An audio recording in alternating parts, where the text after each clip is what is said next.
This is Ninth Lit, and we've just started the Nun's Priest Tale. I'm not sure exactly where we are, but we can answer the first couple of questions because I know we've done that. So you should know what a mock heroic is. That's a epic. It's a parody or a mocking, an imitation of a epic story. And we wrote on the board here characteristics of epic poetry. The language is elevated, the characters and the action are larger than life, the setting is over many, many countries. There's usually supernatural elements. You said mocking in an epic story. What? You said mocking in an epic story. Yeah, this is what epic stories contain, just some of the things that they contain. A mock epic, like the Nun's Priest Tale, uses these things, but they use them in order to make fun of them. And we'll see why in just a minute. But and it is an animal fable, which is where you have animals that are treated like people. All right, that all fables are basically animal fables. So you're looking at animals, but they talk and they think and they act like people. So you have a combination of those two things in this story.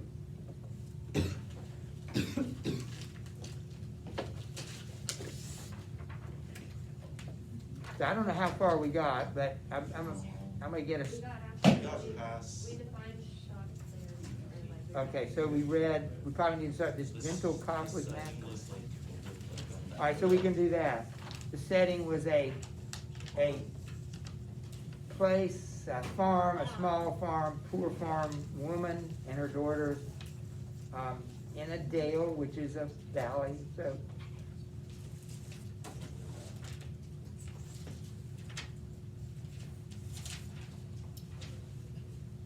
page 215.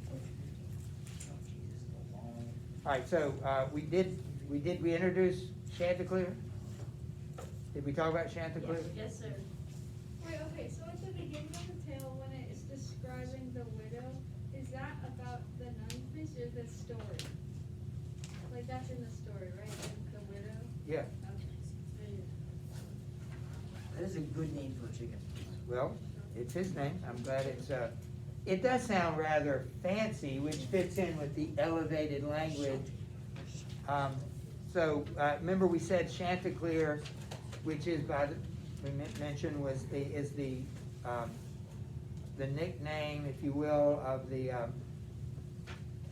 Coastal Carolina University. They usually say Chanticleers. That makes it sound fancy. All right, so this is Chanticleer. What do roosters do? They crow. And so the focus here is on this particular rooster is really good at crowing. He's really good at crowing at the right time. And he's described as beautiful and all of that. And so now look at the next paragraph. We'll start reading here. All right, this gentle cock, that is Chanticleer, was master. Now notice the language. Master makes it sound like, the vassals and all of that. Master in some measure of 7 hens, all there to do his pleasure. They were his sisters and paramours. I know you can't write in the book, I wish you could, because the word paramour is a real fancy word, elevated language. These are chickens. And yet he refers to them as paramours, which are really mistresses. They're like, the word para means alongside love, so it's a mistress. They were his sisters and his paramours, colored like him in all particulars. She was the loveliest, she with the loveliest dyes upon her throat was known as gracious Lady Pertolote. So that is Chanticleer's favorite, and I guess you'd call it his wife. Aren't they sisters? Yeah, that's another interesting thing about it. Hey. All right, courteous she was discreet and debonair, companionable too, and took such care in her deportment, since she was 7 days old, she held the heart of Chanticleer controlled, locked up securely in her every limb. Oh, what a happiness his love for him, and such a joy it was to hear them sing, as when the glorious sun began to spring. In sweet accord, my love is far from land, for in those far off days I understand all birds and animals could speak and sing. So notice the words that describe Lady Pertolote. She's a lady. Discreet, debonair, deportment. This language is elevated in an effort to kind of make fun of this story, because the whole story is about two chickens, and I won't tell you who the other creature is because you're about to find out. All right. With that in mind, why don't we start? Amelia, would you read about, well, the action kind of begins here. The notes. Where it says, now it befell. Okay. Now it befell as dawn began to spring, when Chanticleer and, how do you pronounce her name again? Pertolote. Pertolote and all his wives were perched in the poor widow's hall. Fair Pertolote was next to him on the perch. This Chanticleer began to groan and lurch, like someone sorely troubled by a dream. And Pertolote, who heard him roar and scream, was quite aghast and said, "Oh, dearest heart, what's ailing you? Why do you groan and start?" Fie. Fie, what a sleeper. What a noise to make. Madam, he said, I beg you not take offense, but by the Lord I had a dream. So terrible just now I had to scream. I still can feel my heart racing from fear.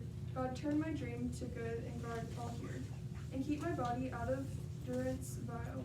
I dreamt that roaming up and down a while within our yard I saw a kind of beast, a sort of hound that tried, or seemed at least, to try and seize me, would have killed me dead. His color was a blend of yellow and red.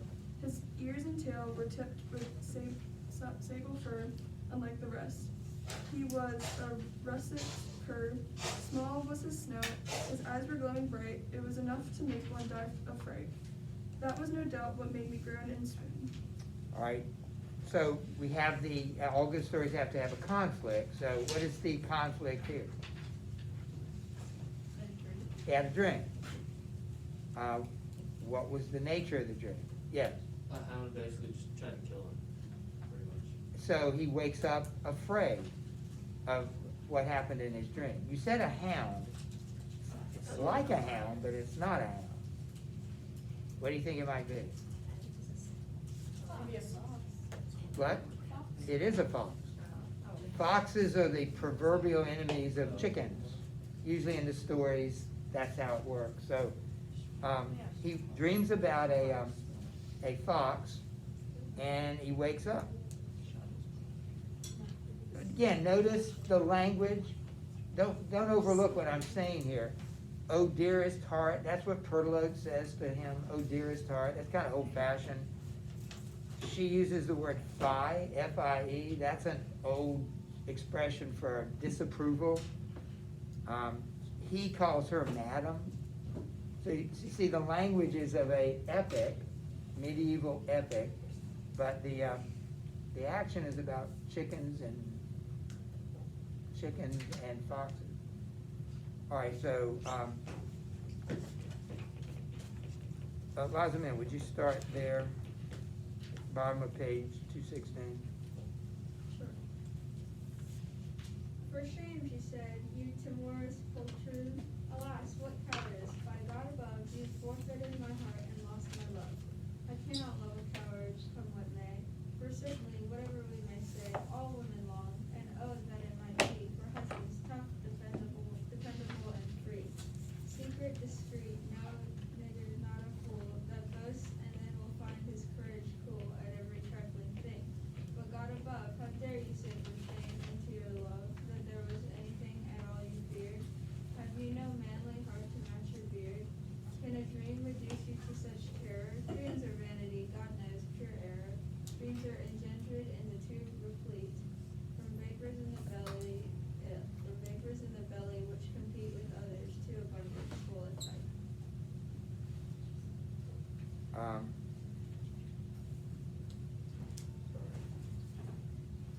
All right, her reaction to his fear is what? You shouldn't be afraid. And But she's I don't, not gonna love him anymore. yeah, I'm not gonna love you because you're afraid. She calls him a timorous poltroon. Notice the language. Poltroon is a coward and timorous is a timid coward. He's not only a coward, he's a timid coward. So she calls him names and basically says, what is the reason you had this dream? And what does she think about dreams? So vain. They're vain, which means what? They're nothing. Yeah, useless. And she'll go into some details, so why don't we go to, Dominic, would you should go into some more details where she thinks dreams come from. In time where it says, no doubt. Yeah, No doubt, the redness in your dream tonight comes from the superfluity and force of red shoulder in your blood. Of course, this is what puts a dreamer in the dread of crimson arrows, fires flaming red, of great red monsters making as to fight him, and big red whelps and little ones to bite him. Just so the black and melancholy vapors will set a sleeper shrieking, cutting vapors, and swearing that black bears, black bulls, as well, or black as fiends are hailing him to hell. And there are other vapors that I know that on a sleeping man work their well. But I'll pass on as lightly as I can. Take Cato now, that was so wise a man. Did he not say, take no account of dreams? Now, sir, she said, on flying from these bees, for love of God, take some laxative. Upon my soul, that's the advice to give her melancholy shoulder. Let me urge you free yourself from vapors with a purge, and that you may have no excuse to tarry by saying this town is no apothecary. I shall myself instruct you and prescribe herbs that will cure all vapors of that tribe. Herbs from our very farm yard, you will find their natural properties to unbind, and purge you well beneath and well above. Now don't forget it, dear, for God's own love, your face is chloric and shows this tension. Be careful lest the sun in his ascension should catch you full of humors, hot and many, and if he does, my dear, I'll lay a penny. It means about a fever or a breath of tertian cloud. You may catch your death. Worms for a day or two, I'll have to give as digestive, then your laxative, century, fumitory, capered spurge, and hellebore will make a splendid purge. And then there's laurel or blackthorn berry, ground ivy too that makes our yard so merry. Pack them right up, my dear, and swallow whole. Be happy, husband, by your father's soul.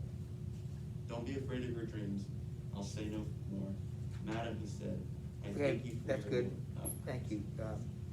Thank you. So now we're gonna have Chanticleer speaking, but she basically explains his bad dreams. How? That is unwell. What? Is he unwell? In what way? Is it like his sinuses or what's wrong with him? Well, she's prescribing a particular diet for him, so she thinks he's got a problem with his stomach. Do you remember what Scrooge said when he saw Marlowe the first time that night? He's eating his meal, and Marlowe appears to him, and he addresses Marlowe and says something, you're nothing but a bit of undigested beef. So it was this recognition that what you ate, that makes sense. I don't even know what causes dreams. I'm dreaming all the time now. I went years, decades, I couldn't have remembered one dream. It seems like this year I'm dreaming multiple times at night. I don't know what's going on. Doesn't matter, they're just dreams. But she says, and some people think, it's what you eat. And so she's saying, I will help your dreams by changing your diet. I'll give you something that can make you feel better. I think it's funny that she reads Cato, the Roman. So again, it's in keeping with this mocking and elevated language. These people are treated like scholars and like lords and ladies and so forth. So that's her explanation. I'm gonna give you something to make you feel better and you won't have these dreams. And then he responds, why don't we go to, why don't you read, Amanda? Madam, and notice he calls her madam again. That's a term of respect. Madam, he said, I thank you for your lore, but with regard to Cato, all the same, his wisdom has, no doubt, a certain frame. But though he said that we should take no heed of dreams by God in ancient books I read, of many a man of more authority than ever Cato was, believe you me, who say the very opposite is true. To prove their theories by experience too, dreams have quite often been significations, as well as triumphs of tribulations, that people undergo in this our life. This needs no argument at all, your wife. The proof is all too manifest indeed. So as wife said, your dreams are nothing but what you ate. It's just they're vain. I'll give you a diet, make you dream. You won't dream or won't have bad dreams. What is his position? That's her position. What's his? Like our important Mondays. Yeah. Yeah, dreams have quite often been significations as well as triumphs and of tribulations that people undergo and so forth. Basically, dreams can predict the future. That's what he's saying. And he's going to now give us lots of examples of that. So why don't we go to Aiden, and he'll start giving examples of, well, I'll show you how dreams have made a difference. And again, we've talked about this because this was in Song of Roland. Remember, there was 4 dreams in Song of Roland. We talked about the nature of dreams and such. Well, let's see what he has to say. Aiden. One of the greatest authors, one who reads, says thus: there were 2 comrades once who went on pilgrimage, sincere in their intent. And as it happened, they had reached a town where such a throng was milling up and down, and yet so scanty the accommodation, they could not find themselves a habitation, no, not a cottage that could lodge them there. And so they separated, very loth, under constraint of this necessity, and each went off to find some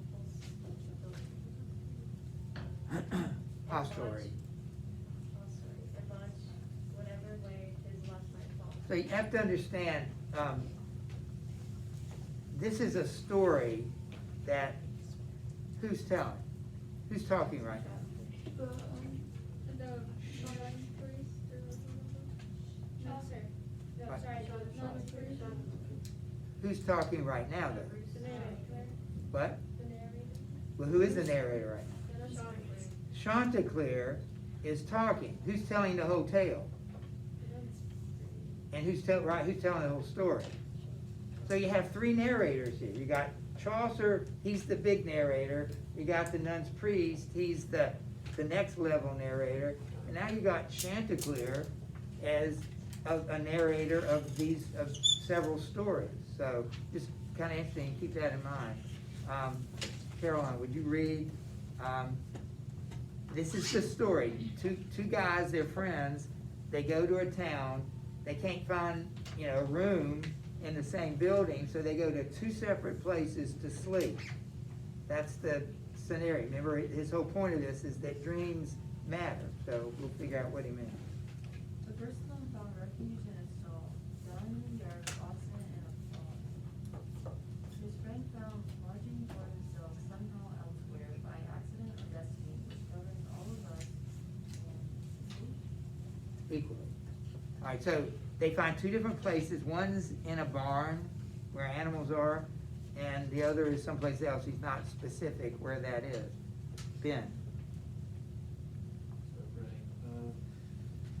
Now so happened, long ere it was day, this fellow had a dream, and as he lay in bed, it seemed he heard his comrade call, "Help, I am lying in an ox stall, and shall tonight be murdered as I lie."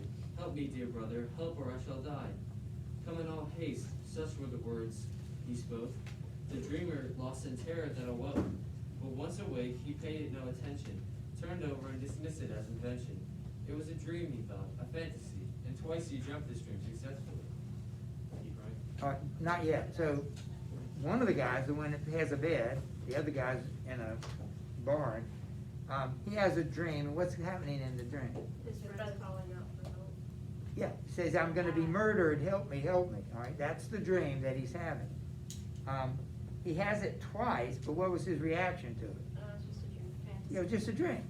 It means nothing. Julie, would you see what happens then? Yet a third time his comrade came again, or seemed to come, and said, I have been slain. Look, look, my wounds are bleeding wide and deep. Rise early in the morning, break your sleep, and go to the west gate. You there shall see a cart all loaded up with dung, said he. And in that dung my body has been hid. Boldly arrest that cart as you are bidden. It was my money that they killed me for. Okay, Jacob. Told him every detail of Simon's soul, and pitiful future peril of you. The dream, believe me, Adam, turned out true. For in the dawn, as soon as it was light, he went to where his friend had spent the night. But when he came up upon the cattle stall, he looked about him and began to fall. All right, so what was the third dream? How did it differ from the first two dreams? He's been killed already. He's crawling out now from the dead and saying, my body, he actually tells him where his body is. So this time, the friend pays attention and he just goes to the cattle stall and calls out his name. So, Griffin, the innkeeper, just where he left off, that page. The innkeeper, appearing thereupon, quickly gave answer, Sir, your friend has gone. He left the town a little after dawn. The man began to feel suspicious, drawn by memories of his dream in the western gate. The dumb cart, off he went. He would not wait. Approached the western entry, then he found, seemingly on its way to Dung's ground, a long dung cart loaded on the very plains, described so closely by the murdered man. So he began to shout courageously, for right and vengeance on the felony but friends and killed. There's been a foul attack. He's in the cart and yapping on his back, Gaping. gaping on his back. Fetch the authorities, get the sheriff down. Who's at our job and it's to run the town. Out my compatriots murdered and sent to glory. What need I add to finish up the story? People ran out and passed the cart round, and in the middle of the dog they found the murdered man. The corpse was crushed in him. O blessed God, that are so just and true. Thus thou reveals murder. As we say, murder will out. We see it by day, murder is a foul, dominable treason. So loathsome to God's justice, to God's reason, you will not suffer its consummate. True, things may lie hidden for a year or two, but still murder will out, and that's my conclusion. Thanks, Grayson. We're at the blessed God. All the town officers in great confusion seized on the carter and gave them hell, and they racked the innkeeper as well. And both confessed, and then they took the racks and then they hanged them by their necks. By this we see that dreams are to be dreaded, and in the half-seek book I find embedded. Right in the very chapter after this, I'm not inventing, as I hope for bliss. The story of two men who started out to cross the sea for merchandise, no doubt. But as the winds were contrary, they waited. It was a pleasant town, I should have stated. Merrily grouped about the haven side. A few days later, with evening tide, the wind veered around so as to suit them best. They were delighted and they went to rest, meaning to sail next morning early. Well, to one of them a miracle befell. All right, so going back to the previous story, everything turned out as he dreamed. And so what is the conclusion? That dreams can sometimes be true. You better listen to your dream. And now he's in the middle now of another story. You want to keep reading it? All right, so this is a second story about two guys that want to take a trip on a ship. And well, just keep reading. This man, as he lay sleeping, it would seem, just before dawn, had an astounding dream. He thought a man was standing by his bed, commanding him to wait, as thus he said, "If you set sail tomorrow as you intend, you will be drowned. My tale is at an end." He woke and told his friends what had occurred, and begged him that the journey be deferred at least a day, implored him not to start. But his companion, lying there apart, began to laugh and treat him to derision. "I'm not afraid," he said, "of any vision, to let it interfere with my affairs, a straw for all you dreamings and your scares. Dreams are just empty nonsense, marish japes, why people dream all day of owls and apes, all sorts of trash that can be understood, things that have never happened and never could. But as I see you mean to stay behind and miss the tide for willful sloth of mine. God knows I'm sorry for it, but good day," as he took his leave and went his way. And yet before they'd covered the trip, I don't know what went wrong, there was a rip. And by some accident the ship went down, her bottom rent, all hands aboard to drown. In sight of all the vessels at her side that had put out upon the self-same tide. So my dearest Pertolote, if you discern the force of these examples, you may learn. One never should be careless about dreams, for undeniably I say it seems that many are a sign of trouble breeding. That's good. Thank you. So, what's the second story? Two guys went on a trip, like on a ship, and then one of them had a dream that they were gonna drown. The other guy said, "Don't worry about it," and then they ended up drowning. Okay, well, one of the guys took the trip. They were both going to take the trip, but only one of them went because the other one had the dream that you're gonna drown, the ship's gonna drown, and the other guy didn't pay any attention. So it was the guy who didn't listen to the dream that drowned. The other one, didn't go. So there are two stories back to back that Chanticleer is telling. See, the dreams do matter. All right, so let's see, where are we? All right, so we're gonna start with now. Take. Can we answer Saint- number 8 though? What is it? What two Bible stories does he say? Does it say them yet? Yeah, we're not quite there. So, Sarah, would you read? Which one? Now take Saint Okay. Now take Kenelm. Saint Kenelm. Kenelm's. How do you say that? Kenelm's. Now take Saint Kenelm's life, which I've been reading. He was Kenelm's son, the noble king of Mercia. Now, Saint Kenelm dreamt a thing, shortly before they murdered him one day. He saw his murder in a dream, I say. His nurse expounded it and gave her reasons on every point and warned him against treasons. But as the saint was only 7 years old, all that it said about it left him cold. He was so holy, how could visions hurt? By God, I willingly would give him my shirt to have you read his legend as I have read it. And Madame Pertolote, upon my credit, Macrobius wrote of dreams and can explain us the vision of young Scipio Africanus. And he affirms that dreams can give us a due warning of things that later on come true. So where is he getting this information about dreams? Where's he coming up with these? He's talking about the two guys, the two stories. Now he's talking about Saint Kenelm's. Where's he getting these stories? How does he know them? He read them. He's a chicken. Right? But he's being treated like, he's a smart man reading all this ancient stuff. So now he's talking about the Bible. And why don't we go with Charlotte and read some of the Bible, what the Bible says about dreams. Okay, where do I start? Right after she finished. And there's the guys. By God. Oh, no. Starting at by God? No, then there's the Old Testament. Oh, okay. And then there's the Old Testament, Emmanuel. Well worth your study, see the book of Daniel. Did Daniel think a dream was vanity? Read about Joseph too, and you will see that many dreams I do not say that all.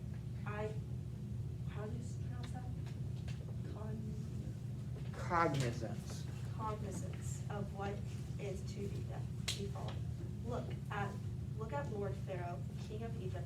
Look at what befell his butler and his cook. Did not their visions have a certain force? But those who study history, of course, meet many dreams that set them wondering. All right, so we will have to finish this tomorrow, but we had a good start today.